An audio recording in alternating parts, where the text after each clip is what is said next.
दोस्तों स्वागत है आपका परीक्षा खबरी में। आज है 16 मार्च 2020 और आज की महत्वपूर्ण परीक्षा से जुड़ी खबरें और करंट अफेयर्स के प्रश्नों को देखते हैं जैसा कि रोज हम देखते हैं। और हम यह प्रयास करेंगे कि यह वीडियो जो सुबह आता है हमारा करंट अफेयर्स का और न्यूज़ जो होती है परीक्षा से रिलेटेड और सुबह दे पाएँ ताकि सबसे पहले हमारी खबर आप तक पहुँचे। तो चलिए 16 मार्च 2020 की महत्वपूर्ण खबरों पर चर्चा करते हैं। तो सबसे पहले चर्चा करेंगे खंड शिक्षा अधिकारी के एग्जाम के बारे में। काफ़ी लोग इसको टलने की मांग कर रहे हैं, इससे रिलेटेड ईमेल भी भेजे गए। चूंकि कल रविवार था, छुट्टी थी, आज आयोग खुलेगा और अध्यक्ष निश्चित रूप से इस पे मीटिंग करेंगे। मीटिंग के लिए कॉल हो गई है, मीटिंग कॉल हुई है। आज मीटिंग में जो भी निर्णय होगा अपडेट करेंगे उसको। फेसबुक ग्रुप हमारा डिस्क्रिप्शन बॉक्स में दिया हुआ है, उसको आप अवश्य ज्वाइन कर लें ताकि जो अपडेट होती रहती है दिन भर वो आपको वहाँ मिलती रहे। क्योंकि छोटी छोटी अपडेट के लिए बहुत ज़्यादा वीडियोस हो जाएंगी अगर उसके लिए वीडियो बनाए तो वहाँ पे रिलेवेंट लोग भी हैं, ऑथेंटिक पर्सन्स हैं हमारे ग्रुप पे जुड़े हुए, वो भी न्यूज़ देते रहते हैं। आयोग में भी आने जाने वाले लोग वहाँ पर जुड़े हुए हैं, तो आप अवश्य जुड़ लें। डिस्क्रिप्शन बॉक्स में जो लिंक दिए हुए हैं, अन्य लिंक भी पढ़ाई से रिलेटेड जो टेलीग्राम ग्रुप के लिंक हैं वहाँ पे आप ऐड हो जाइए। जो पढ़ाई से रिलेटेड वीडियो और पीडीएफ वगैरह आते हैं वो आपको मिलते रहेंगे वहाँ पे। यूपी पीसीएस 2019 की बात करें, मुख्य परीक्षा टलने के विषय में लोग बोल रहे हैं, तो बिल्कुल आप भ्रम में मत रहिए। परीक्षा नहीं टलेगी, परीक्षा 20 अप्रैल से ही होगी। खंड शिक्षा अधिकारी की परीक्षा टलनी चाहिए क्योंकि कोरोना की वजह से निश्चित रूप से एकदम 100% यह मान के चलिए खतरा है। जहाँ भीड़ होगी, ज़्यादा लोग इकट्ठा होंगे तो इस वायरस के फैलने का डर रहेगा ही। प्रकृति अपना बदला ले रही है, आप देख रहे हैं कि ठंडी भी जा नहीं रही है इस बार। नहीं तो फरवरी लास्ट तक ठंडी चली जाती थी, अभी मार्च अंत होने को है लेकिन ठंडी जाने का नाम नहीं ले रही है। तो निश्चित रूप से कोरोना का ही नहीं, इस समय प्रकृति भी कुछ न कुछ अपना रूप बदल रही है और जो सबको महसूस हो रहा है। आप प्रकृति संरक्षण में, पर्यावरण संरक्षण में योगदान दीजिए, कम से कम एक वृक्ष तो लगाइए। तो 2019 की परीक्षा 20 अप्रैल से ही होगी, आप तैयारी करिए लगातार। बीईओ वालों को, खंड शिक्षा अधिकारी वालों को भी मैं कहूँगा कि आप तैयारी युद्ध स्तर पे करिए। परीक्षा टल जाए तब भी युद्ध स्तर पे करिए क्योंकि बड़ी परीक्षा है, अच्छा पद है। तो बिल्कुल अगर ढीले पड़ेंगे तो ढीले हो जाएंगे और सब कुछ भूल जाएंगे जो अभी तक पढ़ाई हुई है आपकी। निश्चित रूप से पढ़ाई जारी रखिए, ठीक है।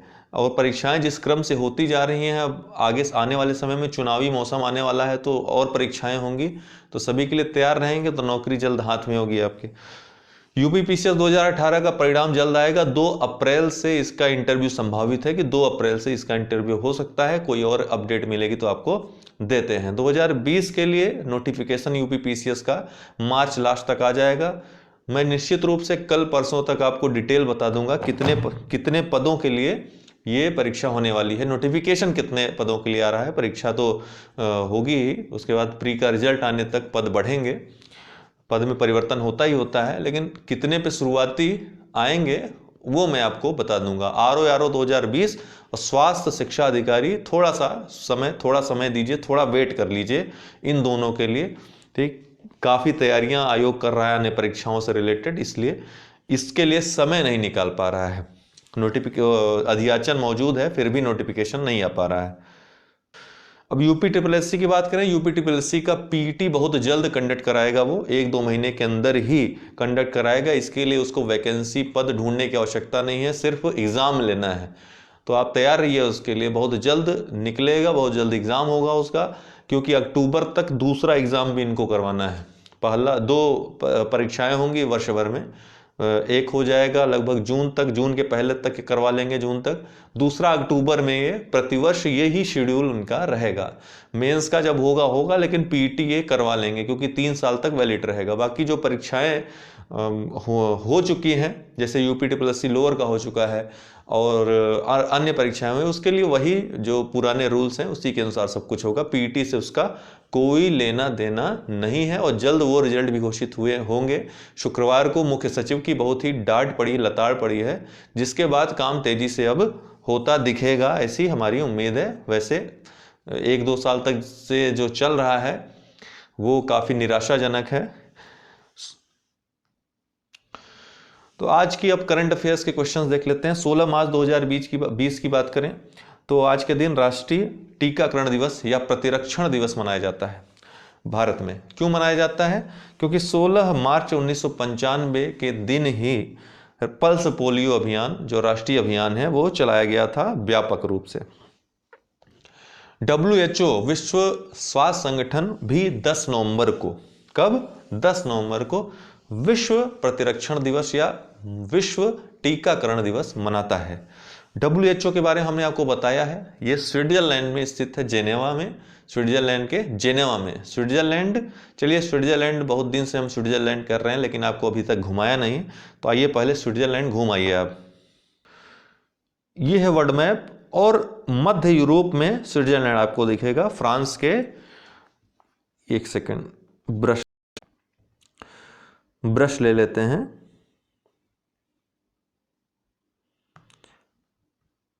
ये जो फ्रांस है आपका, ये फ्रांस दिख रहा है, फ्रांस के नीचे स्पेन दिख रहा है आपको। फ्रांस के जस्ट यहाँ मध्य में आप देखेंगे छोटा सा, जर्मनी के ठीक नीचे स्विट्जरलैंड है। छोटा सा प्यारा सा स्वर्ग जैसा देश है, पर्यटन के लिए बहुत ही मशहूर है। यश चोपड़ा की मूवीज यदि आपने देखी होगी तो उसमें जो वादियां दिखती हैं वो स्विट्जरलैंड की ही वादियां, या तो यश चोपड़ा कश्मीर में शूटिंग करते हैं रोमांटिक, या फिर स्विट्जरलैंड में जाके शूटिंग करते हैं। उनके 2 पसंदीदा स्थान थे शूटिंग के। स्विट्जरलैंड की राजधानी दोस्तों बर्न है। स्विट्जरलैंड के बारे में बहुत चीज़ें हैं, लेकिन कुछ चीज़ें जो बहुत महत्वपूर्ण है जाननी आपके लिए, कि स्विट्जरलैंड के दक्षिण में आल्प्स पर्वत है। यहीं पर आल्प्स पर्वत पाया जाता है, जो कि नवीन मोड़दार पर्वत है। जैसे अपना हिमालय है, उसी तरह आल्प्स पर्वत भी मोड़दार या वलित पर्वत है, वलन के द्वारा उसका निर्माण हुआ है। इसके अलावा राजनीतिक की बात करें तो स्विट्जरलैंड को प्रत्यक्ष लोकतंत्र वाला देश माना जाता है, अर्थात पूरे विश्व में एकमात्र ऐसी कंट्री है जहां पर प्रत्यक्ष लोकतंत्र पाया जाता है। ये प्रत्यक्ष लोकतंत्र होता क्या है? तो 2 प्रकार के लोकतंत्र पाए जाते हैं। लोकतंत्र के 2 स्वरूप होते हैं, प्रत्यक्ष या अप्रत्यक्ष। प्रत्यक्ष लोकतंत्र क्या होता है? जहां जनता डायरेक्ट, प्रत्यक्ष रूप से शासन करती है। और अप्रत्यक्ष लोकतंत्र क्या होता है? जहां जनता प्रतिनिधि चुनती है चुनाव के द्वारा, और उनके प्रतिनिधि शासन करते हैं। जैसे हमारे भारत देश में देखते हैं आप कि हम लोग डायरेक्ट शासन नहीं करते हैं, क्योंकि लोकतंत्र में तो रूल, ये लोकतंत्र की परिभाषा ही है जनता का, जनता के द्वारा, जनता के माध्यम से शासन। लेकिन जनता के माध्यम से शासन अगर होने लगा, जनता ही शासन करने लगी, तो इतनी भारी जनसंख्या है, हर कोई सरकार हो जाएगा, इस तरह से अराजकता फैल जाएगी। इसीलिए वर्तमान समय में अप्रत्यक्ष लोकतंत्र ही संभव है। प्रत्यक्ष लोकतंत्र की संकल्पना मात्र कल्पना मात्र है, आदर्श मात्र है, वो संभव नहीं है। लेकिन प्रत्यक्ष लोकतंत्र की कुछ विशेषताएं होती हैं, जैसे जनमत संग्रह हो गया, कोई नेता चुन लिया, गलती से नहीं पसंद आया उसको वापस बुलाना, ये सब चीजें जो हैं ये विशेषताएं हैं। तो स्विट्जरलैंड में प्रत्यक्ष लोकतंत्र की जो विशेषताएं हैं वही पाई जाती हैं। प्रत्यक्ष लोकतंत्र जो सही मायने में होता है, आदर्श स्वरूप, कहीं भी नहीं पाया जाता है। ठीक है। प्राचीन काल में वैशाली जो हमारा जो महाजनपद था, उसमें ये पाया जाता था। सॉरी, वैशाली जो राजधानी थी, जो कि वज्र संघ का एक जो राजधानी थी, वहां पर प्रत्यक्ष लोकतंत्र पाया जाता था। विश्व का सबसे पुराना प्रत्यक्ष लोकतंत्र वहीं पर विद्यमान था। और गणतंत्र भी, गणतंत्र क्या होता है? जहां पे जो राष्ट्राध्यक्ष होता है वो वंशानुगत पद उसका नहीं होता है, ठीक है, वह उसी को गणतंत्र कहते हैं। जैसे हमारे भारत देश में है, राष्ट्रपति कोई भी बन सकता है, उसकी योग्यता धारित करने वाला व्यक्ति। तो विश्व स्वास्थ्य संगठन ये कहां पे स्थित है? जेनेवा, वो भी एक शहर है, स्विट्जरलैंड का विख्यात शहर है। WEF वर्ल्ड इकोनॉमिक फोरम भी जेनेवा में ही स्थित है। विश्व स्वास्थ्य संगठन की स्थापना 7 अप्रैल 1948 को हुई थी। ये संयुक्त राष्ट्र संघ का एक विशिष्ट संगठन है। एक बात और कि भारत सरकार ने वर्तमान में एक योजना शुरू की है जिसका नाम है मिशन इंद्रधनुष। वो व्यापक टीकाकरण, जिसमें 2 वर्ष के बच्चों से लेकर के जो गर्भवती महिलाएं हैं, उनके जितनी भी उपलब्ध टीके हैं वर्तमान में, वो सभी उनको उपलब्ध कराने के लिए, वैक्सीनेशन के लिए ये प्रोग्राम चलाया गया है, जिसका नाम है मिशन इंद्रधनुष। कब चलाया गया? दिसंबर 2014। महत्वपूर्ण है, पूछा जा सकता है, महत्वाकांक्षी योजना है भारत सरकार की। कल 15 मार्च था, इससे भी कुछ हमने आपको बताया था। विश्व उपभोक्ता अधिकार दिवस मनाया जाता है, 1983 में पहली बार मनाया गया था। पूर्व जो अमेरिकी राष्ट्रपति थे जॉन एफ कैनेडी, इनके ही प्रयासों से इसको मनाया जाता है। और 2020 में जो अभी कल मनाया गया, इसकी थीम क्या थी? The sustainable consumer. ठीक है। कर्नाटक सरकार ने कोविड-19 जो कोरोना वायरस डिजीज है 19, उसके प्रसार को रोकने के प्रयास में नमस्ते ओवर हैंडशेक अभियान शुरू किया। किस राज्य ने शुरू किया? कर्नाटक ने। इसमें क्या किया जाएगा? हाथ मिलाने के बजाय नमस्ते करने के लिए प्रेरित करेगी सरकार, ताकि वायरस के खतरों से बचा जा सके। तो कर्नाटक सरकार ने महत्वपूर्ण है। कर्नाटक की बात करें तो कर्नाटक बहुत महत्वपूर्ण राज्य है, भारत का तटीय राज्य है, अरब सागर के तट पर स्थित है, लगभग 400 किलोमीटर लंबी सीमा है इसकी। कर्नाटक में बहुत सारी चीजें हैं, हम पूरी चर्चा न करते हुए मुख्य मुख्य बातें आपको बता देते हैं। कर्नाटक की देखिए राजधानी है बेंगलुरु। बेंगलुरु में ही स्थित है बन्नरघट्टा अभयारण्य। किसके लिए प्रसिद्ध है? भारत का एकमात्र तितली अभयारण्य बन्नरघट्टा है। तितली अभयारण्य बन्नरघट्टा बेंगलुरु में ही स्थित है। इसके अलावा ये आपको दिख रहा होगा कोलार। अभी आपने कुछ समय पहले केजीएफ मूवी देखी थी, तो केजीएफ मूवी यहीं पर आधारित है, इसी जगह पर आधारित है। कोलार गोल्ड फील्ड्स है ये। कोलार सोने की खदानें यहीं पर पाई जाती हैं, स्वर्ण खदानें पाई जाती हैं यहाँ पे। इसके अलावा नागरहोल उद्यान और बांदीपुर राष्ट्रीय उद्यान, बांदीपुर राष्ट्रीय उद्यान यहीं पर स्थित है। बांदीपुर राष्ट्रीय उद्यान के अलावा रंगनाथिट्टू यहाँ पर है, कर्नाटक में स्थित है। इसके पश्चिम में शरावती नदी है। शरावती नदी के किनारे ही इसी पर जोग या गरसप्पा जलप्रपात, जो कि कुछ समय पूर्व भारत का सबसे ऊंचा जलप्रपात था, लेकिन वर्तमान में कुंचिकल जलप्रपात सबसे ऊंचाई पर स्थित, सबसे ऊंचा जलप्रपात कुंचिकल जलप्रपात है। इस जोग या गरसप्पा जलप्रपात का नाम बदल करके महात्मा गांधी जलप्रपात भी रख दिया गया है। तो ये महत्वपूर्ण है परीक्षाओं के लिए भी आपके। यहीं पर तुंगभद्रा नदी भी बहती है दोस्तों, तुंगभद्रा नदी भी यहाँ पर बहती है। ये तुंगभद्रा जलाशय है और यहीं पर पास में हम्पी है। ये हम्पी किसके लिए प्रसिद्ध था? विजयनगर साम्राज्य, जो महान विजयनगर साम्राज्य था, उसकी राजधानी हम्पी थी। ये तुंगभद्रा नदी के किनारे स्थित थी। यहीं पर 4 महान जो वंश थे उन्होंने शासन किया था, जिसमें सबसे महान राजा जो था राजा कृष्णदेवराय यहीं पर शासन किया करता था। तो महत्वपूर्ण ऐतिहासिक स्थल है। धारवाड़ चट्टानें आपको यहाँ पर देखने को मिल जाएंगी।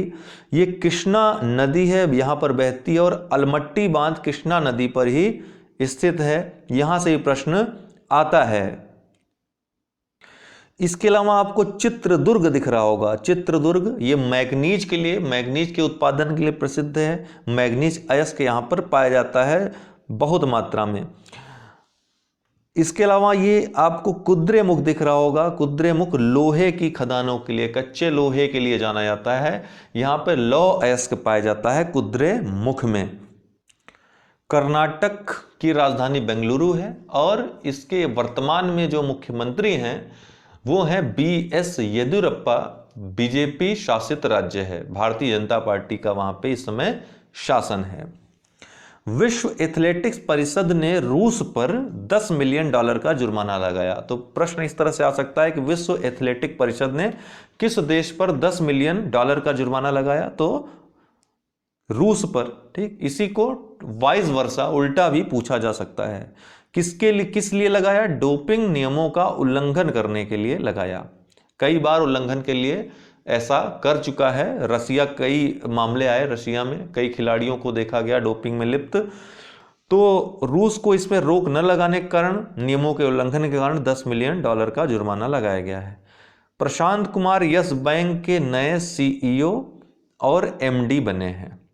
कौन? प्रशांत कुमार। यस बैंक जो अभी डूबने के कारण चर्चा में, इसको उबारने के लिए तमाम देशी विदेशी संस्थाएं इसमें निवेश कर रही हैं, इसके शेयर्स को खरीद रही हैं कि इसको बचाया जा सके। तो यस बैंक जो है निजी क्षेत्र का बैंक है भारत का। 2004 में राणा कपूर और अशोक कपूर ने मिलकर इसकी स्थापना की थी। कब? 2004 में। अभी हाल ही में भारतीय स्टेट बैंक ने 72 अरब 50 करोड़ रुपए के शेयर यस बैंक के खरीदने की घोषणा की और तमाम अन्य संस्थानों ने, स्टार्टअप्स ने भी इसके शेयर खरीदे हैं। तो आज के लिए इतना ही था। उम्मीद है आपको वीडियो पसंद आया होगा, और कोई सुझाव हो तो आप हमको दे सकते हैं। कमेंट बॉक्स तो मैं आप ही रखता हूँ, क्योंकि कमेंट में आकर के यूट्यूब पे जवाब देना संभव नहीं हो पाता, और जवाब न दूं तो खुद को बुरा लगता है कि किसी ने प्रश्न किया और मैंने उत्तर नहीं दिया। तो इससे बढ़िया आप फेसबुक ग्रुप पे ही आइए और सार्वजनिक रूप से वहाँ पर प्रश्न कर लीजिए। कुछ प्रश्नों के उत्तर मैं नहीं दे पाऊंगा, यदि अगर मैं नहीं उपस्थित हो पाता हूँ तो अन्य जो ग्रुप के माननीय सम्माननीय मेंबर हैं वो अवश्य आपको दे देते हैं, तो आपके डाउट्स वहाँ भी क्लियर हो जाते हैं। ठीक है, और साथ ही पता चल जाता है, इंटरेक्शंस ज़्यादा अच्छे से हो जाते हैं वहाँ पे। तो डिस्क्रिप्शन बॉक्स में ढेर सारे लिंक हैं, जुड़ जाइए और लाभ लीजिए। वीडियो पसंद आया हो तो लाइक तो कर ही दीजिए। बहुत बहुत धन्यवाद।